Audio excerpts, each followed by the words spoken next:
London. Thursday, November 8, 1956.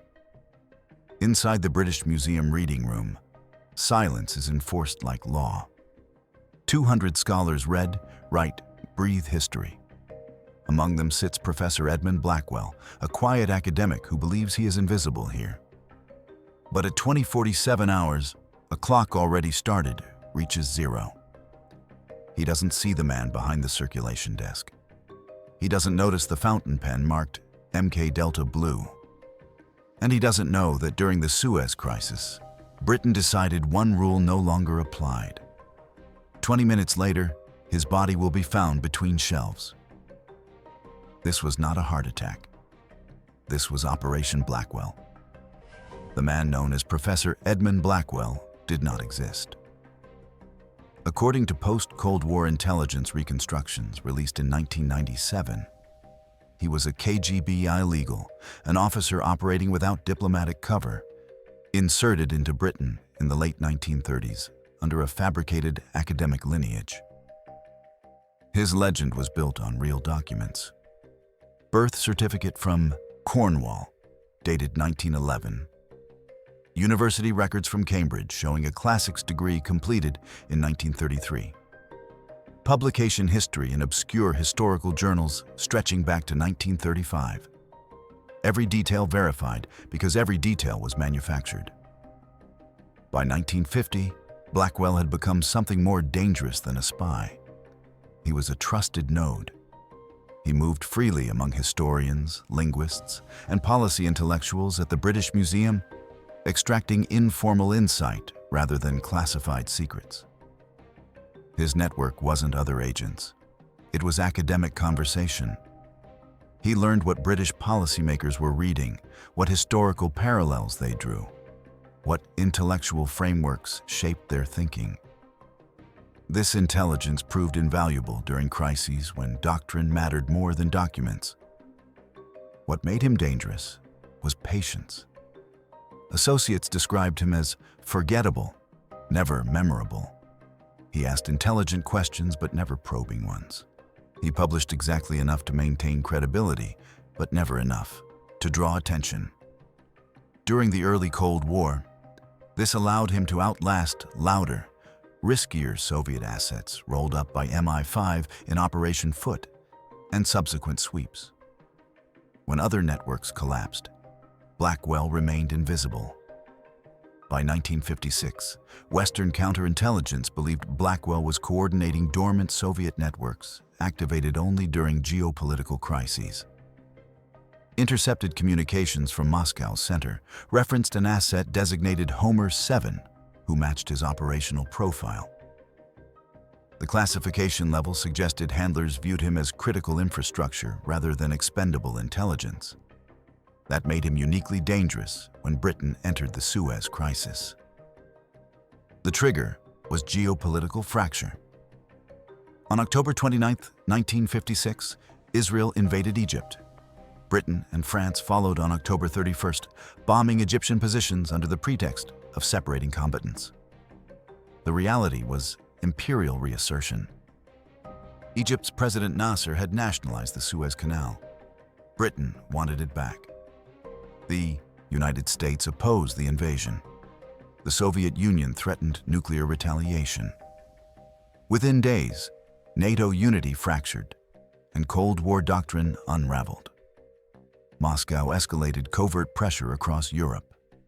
KGB residencies activated sleeper networks in London, Paris, and Bonn. British intelligence doctrine at the time, internally designated containment by denial, held that certain operators could not be arrested without revealing methods or compromising alliances. A public trial of a deep-cover illegal inside London would expose counterintelligence failures going back 2 decades. It would reveal that Soviet intelligence had penetrated British cultural institutions for years while MI5 watched. Diplomatically, this was unacceptable. Surveillance alone was no longer sufficient. The obstacle was jurisdictional, moral, and symbolic. Neutralizing a Soviet asset on British soil, inside a cultural institution, without attribution, violated every principle of domestic law enforcement. MI6 operated externally. MI5 handled internal security through legal channels. What the Suez Crisis created was a gray space where external threats manifested internally and legal process became liability. The final trigger came on November 4, 1956. Signals intelligence from GCHQ Cheltenham intercepted coded transmissions suggesting Blackwell would conduct a rare in-person dead drop inside the British Museum reading room within 72 hours. The intercept was partial. Analysts assessed 60% confidence on timing, 80% on location. But the opportunity was unprecedented. Blackwell rarely exposed himself to physical surveillance. For MI6, this was the last predictable window before the network went completely dark. The authorization came from the Joint Intelligence Committee on November 5th. No written directive was issued. The meeting minutes recorded only that certain contingency measures were approved for implementation during the ongoing crisis. 3 attendees understood what this meant. MI6 Chief John Sinclair received verbal authorization to proceed with what internal communications would later reference as Blackwell's cell. During planning sessions at MI6 headquarters on Broadway, operational psychologists identified a critical vulnerability. Blackwell believed cultural spaces were sanctuary. His entire tradecraft depended on the assumption that Britain would never violate the neutrality of its own institutions. This assumption was about to be weaponized against him. The human element emerged in classified debriefs conducted years later. The lead operative, designated Asset 1 for operational security, was a career MI6 officer named David Thornton. According to his 1979 debriefing, released under Freedom of Information protocols in 2004, Thornton experienced what handlers called legend drift during preparation. He had spent 6 weeks constructing his cover as an elderly Oxford medievalist studying 14th century manuscripts. He had memorized publication histories, adopted an arthritic gait, practiced handwriting consistent with age-related tremor. By November 7th, he noticed himself thinking in character even during off-duty hours. The false identity felt more real than his actual life. In the debrief, Thornton described sitting in his flat the night before execution, reviewing photographs of Blackwell, and feeling unexpected sympathy. Blackwell appeared grandfatherly in surveillance images. He helped younger scholars locate references. He donated small amounts to the British Museum's acquisition fund.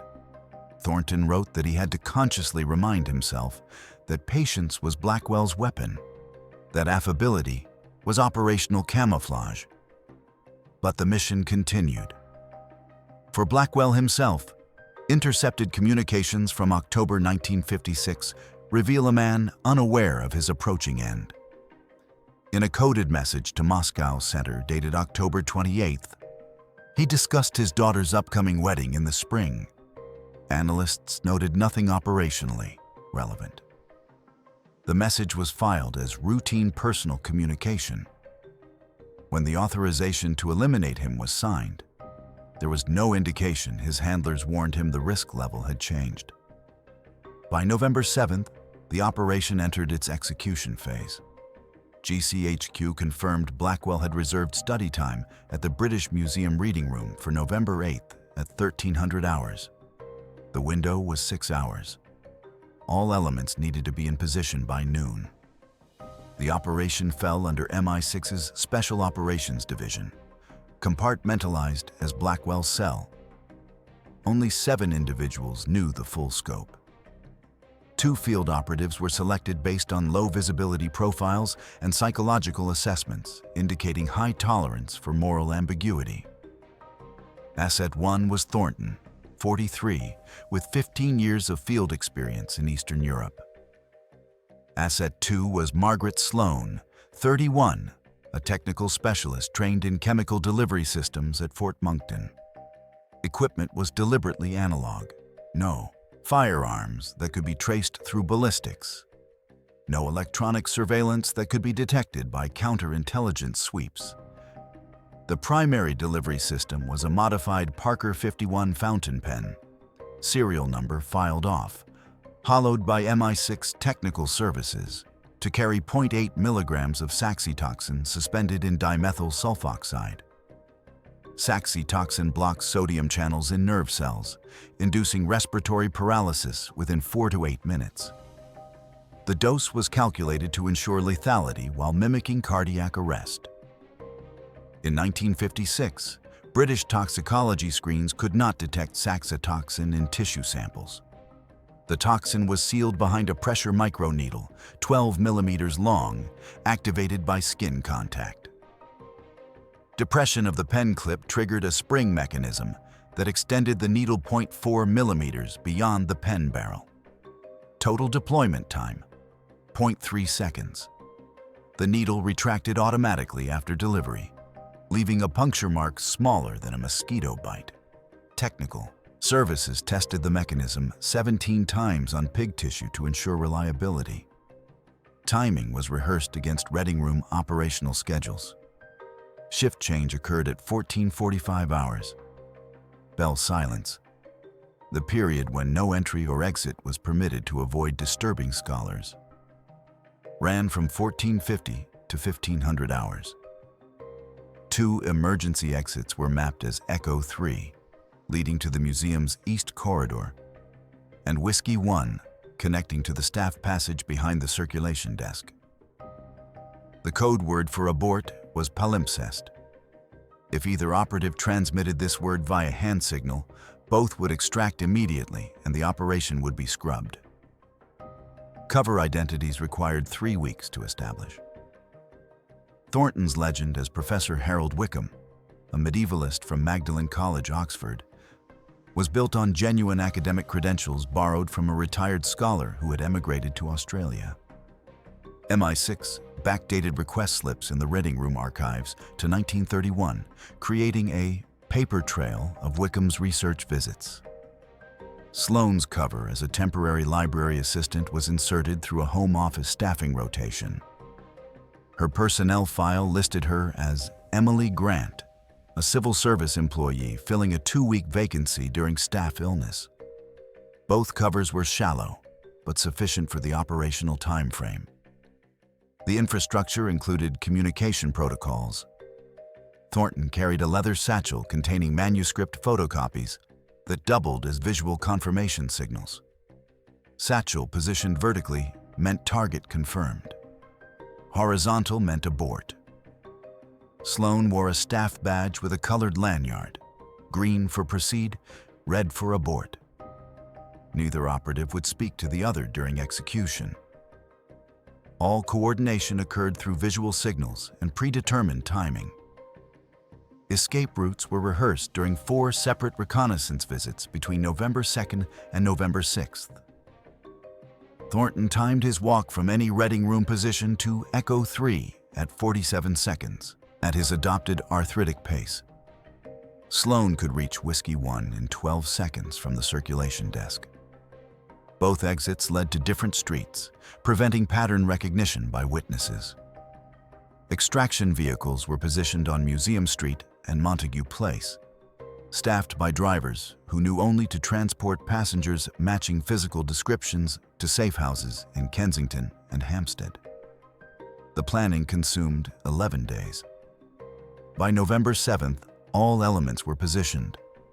Thornton had 48 hours before the operational window closed, and Blackwell's schedule became unpredictable again. November 8, 1956. At 0730 hours, Thornton woke in a Bloomsbury hotel room under the Wickham identity. He ate breakfast in character, reading the Times while practicing the slight hand tremor consistent with his cover age. At 0900 hours, Sloane arrived at the British Museum staff entrance, signing in as Emily Grant. She spent 90 minutes processing returned volumes to establish her presence as routine. At 1100 hours, Thornton entered the reading room, requested manuscript folios relating to 14th century land grants, and took position at desk 37, 3 rows behind where Blackwell typically sat. What Blackwell didn't know was that his routine had been mapped for 6 weeks. He arrived at reading room sessions between 12:30 and 13:30 hours. He always requested volumes from the Baltic Trade Collection, a specialized archive rarely accessed by other scholars. He sat at desk 41 when available, or desks 39 through 43 when it was occupied. He remained for exactly 3 hours, departing between 15:30 and 16:30 hours. This predictability, which had protected him for years by making him appear genuinely academic, now made him vulnerable. At 13:12 hours, Blackwell arrived. He wore a gray wool suit, carried a worn leather briefcase, and moved with the slow deliberation of a man who had nowhere urgent to be. He signed the entry ledger with his familiar signature, E. Blackwell, followed by his British Museum reader number, 4721. He requested volume reference Baltic 1847-03, a collection of 19th century shipping manifests. Previous surveillance had identified this volume as a dead drop container. Hollow space had been carved into its spine, large enough to hold microfilm or coded messages. Sloane confirmed his arrival through the circulation desk window. She adjusted her lanyard from neutral to green. Thornton, 3 rows behind, positioned his satchel vertically against his chair. The execution sequence was now active. Blackwell received his requested volume at 13:21 hours and carried it to desk 41. He opened it carefully, as he always did, treating old bindings with practiced reverence.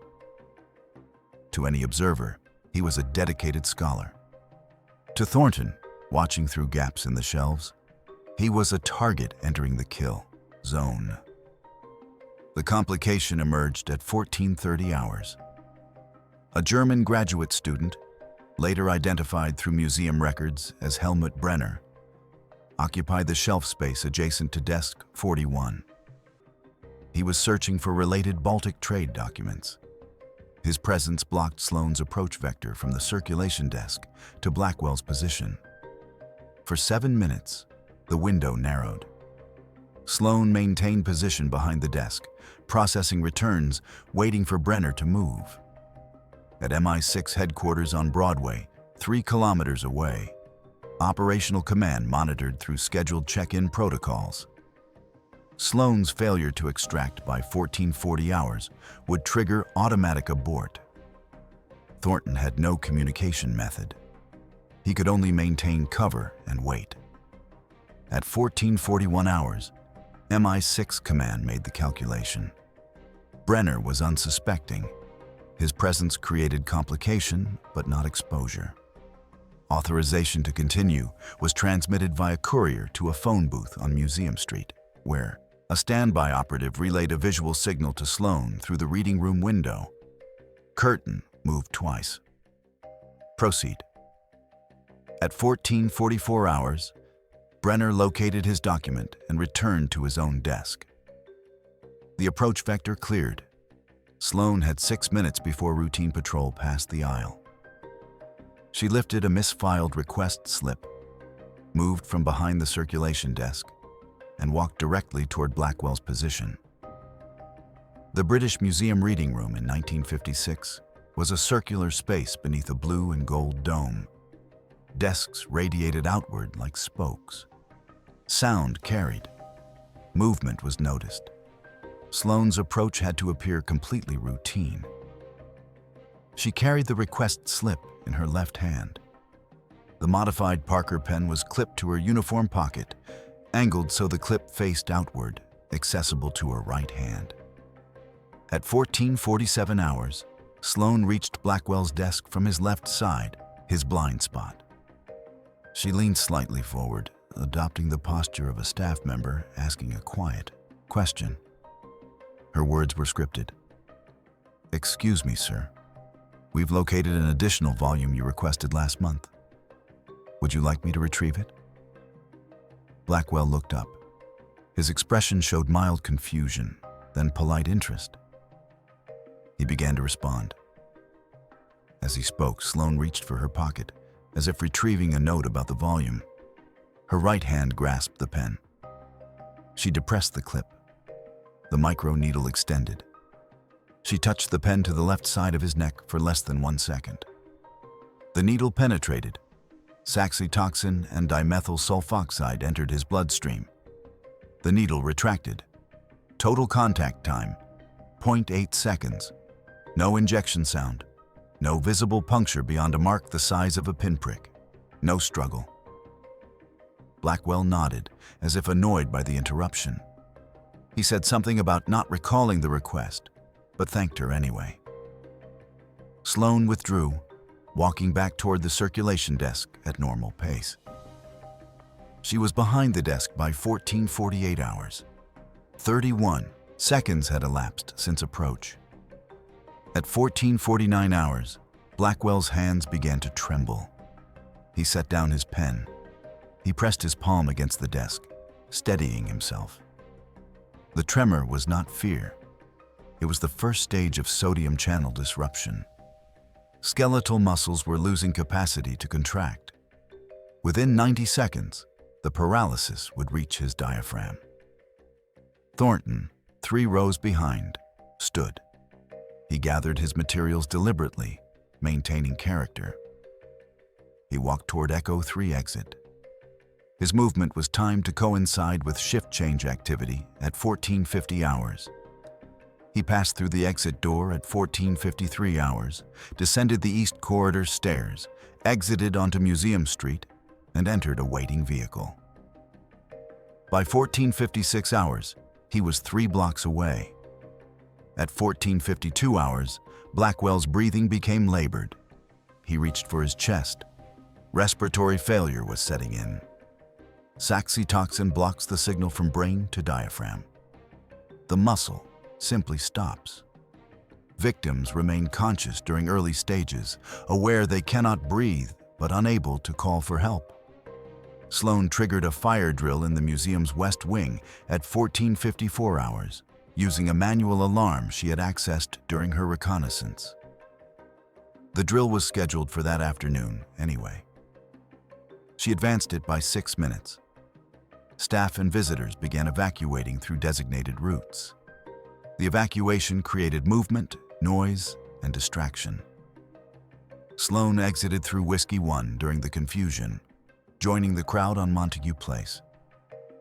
By 14:59 hours, she was in a second vehicle heading toward Hampstead. At 1500 hours, Bell's silence ended. Readers began moving. A scholar at desk 38 noticed Blackwell slumped forward. She assumed he had fallen asleep. When she approached and saw his face, lips cyanotic, eyes open but unresponsive, she called for help. At 15:07 hours, Blackwell collapsed fully from his chair. Museum staff cleared the area. Emergency services were summoned. Paramedics arrived at 15:19 hours. They attempted resuscitation. No pulse, no respiration. Pupils fixed and dilated. He was pronounced dead at 15:29 hours. The official cause, determined by an attending physician without autopsy, was cardiac arrest. Blackwell was 61 years old. He had no known heart condition, but sudden cardiac death in men over 60 was common enough to avoid suspicion. The museum closed the reading room aisle for one afternoon. The volume he had been reading was returned to archives. His personal effects, a briefcase containing notes on Baltic trade routes, were collected and held for next of kin. No autopsy was performed. British protocol in 1956 did not require autopsy for apparent natural death in individuals over 60 without suspicious circumstances. Blackwell's body was released to his family within 48 hours. He was cremated on November 12th, following a small funeral attended by academic colleagues who remembered him as quiet, dedicated, and kind. What none of them knew was that during his cremation, The last physical evidence of saxitoxin delivery was incinerated along with his remains. Immediately, there was silence. Soviet intelligence understood within hours. KGB London residency would have expected routine contact from Blackwell on November 9th. When he missed his scheduled signal, they would have initiated protocol for compromised assets. By November 10th, British obituaries confirmed his death. By November 11th, Moscow Center would have assessed the operational profile: sudden death, no obvious violence, inside a public institution during a geopolitical crisis. The conclusion was transparent. No protest was filed. No diplomatic accusation made. The calculation was strategic. Acknowledging the assassination would confirm Blackwell's intelligence role, exposing a network Britain didn't officially know existed. Silence preserved operational security even in death. The unspoken message was received and absorbed. Strategically, Britain achieved denial without escalation. The Homer 7 network went dormant. Suspected Soviet assets connected to Blackwell were monitored but left operational, their utility degraded by leadership removal. Within MI6, internal assessments concluded the operation met its objectives. Blackwell's elimination during the Suez Crisis sent a message to Moscow that Britain would defend its interests through any available means, even on home soil. But the cost was institutional precedent. Lethal action at home, in public space, without judicial process, had crossed a threshold. Within MI6, internal reviews questioned whether the psychological boundary had shifted too far. A memo dated December 1956, released in 2003, noted that Operation Blackwell established a capability that could be abused. The author recommended strict oversight protocols for future domestic neutralizations. The recommendation was filed but not implemented. The unintended consequence was mimicry. In later decades, cultural spaces became contested operational zones worldwide. The myth of sanctuary died quietly that afternoon. Libraries, museums, universities, spaces previously considered neutral, became understood as simply another terrain. The KGB's assassination of Georgy Markov in London in 1978, using a ricin-filled umbrella, followed similar logic. So did numerous operations in the 1980s and 1990s, where cultural institutions provided cover for intelligence activity. The precedent Operation Blackwell established was that no place was sacred when state security was invoked. For Thornton and Sloan, the consequences were different. Both received classified commendations. Both were reassigned to distant postings within 6 months. Thornton served in Southeast Asia until 1963, then retired from active service. In his 1979 debriefing, he stated that he never regretted the operation, but never entirely reconciled with it either. He described it as necessary and unforgivable simultaneously. Sloan's career trajectory is less documented. Classified records indicate she left MI6 in 1961 and emigrated to Canada. She did not participate in any official debriefings. From one perspective, Operation Blackwell prevented escalation during a nuclear-era crisis. It removed a coordination node that could have activated Soviet networks across Britain at a moment of extreme vulnerability. It demonstrated resolve without public confrontation. The strategic logic was sound. From another perspective, it normalized assassination where law once stood. It established that cultural institutions were not sanctuaries, but simply convenient kill zones. It created precedent that states worldwide would later invoke to justify their own violations of spaces previously considered neutral. The question remains: if a state decides that no place is neutral, does it gain security or lose the very boundaries that define it?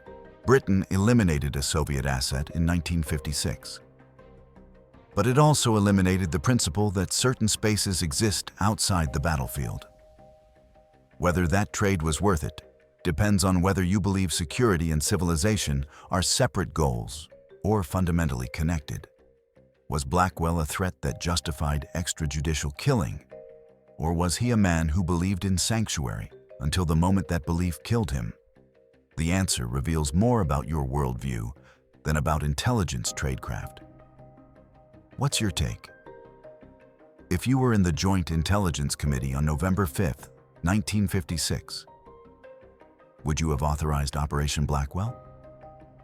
Does the Suez Crisis context justify what happened, or does necessity simply become the excuse power always uses? Drop your perspective in the comments. If this story made you reconsider where the line between security and principle actually exists, hit that like button and share it with someone who thinks they know where that line is, because Operation Blackwell proved something we're still grappling with. Sometimes the line disappears entirely, and we only notice after we've already crossed it.